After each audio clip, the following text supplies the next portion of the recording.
தாய்மை உணர்வு என்பது ஒரு தாயின் தனது குழந்தையின் மீது கொண்ட அன்பும் பரிவும் பாதுகாப்பும் நினைவும் சேவையும் ஆகிய உணர்வுகளின் மொத்த தொகுப்பாகும். இந்த இயற்கையான மற்றும் மிக ஆழமான உணர்வு ஒரு தாய்க்கு தனது குழந்தை மீது மட்டுமன்றி அடுத்தவர் குழந்தை மீதும் ஏற்படுவதுதான் தாய்மை உணர்வின் மகத்துவம். அந்த வகையில் மற்றொரு பெண்ணின் குழந்தை மீது ஒரு தாய் காட்டிய அன்பும் பரிவும் இணையத்தில் வைரலாகி வருகிறது. சாலையோர ஜூஸ் கடை ஒன்றில் ஒரு பெண் தனது குழந்தையுடன் ஜூஸ் குடித்துக் கொண்டிருந்தார். இவர்கள் ஜூஸ் குடிப்பதை சற்று தொலைவில் தள்ளுவண்டியில் கடை போட்டிருந்த ஒரு பெண்ணின் மடியில் உட்கார்ந்திருந்த குழந்தை ஏக்கத்துடன் பார்த்து கொண்டிருந்தது.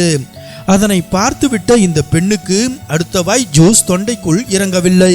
உடனடியாக எழுந்து போன இந்த பெண் வியாபாரியின் மடியில் இருந்த குழந்தையை தூக்கி வந்து அந்த குழந்தை விரும்பிய ஜூஸ் ஒன்றை வாங்கி சாப்பிட வைத்து மனம் குளிர்ந்தார்.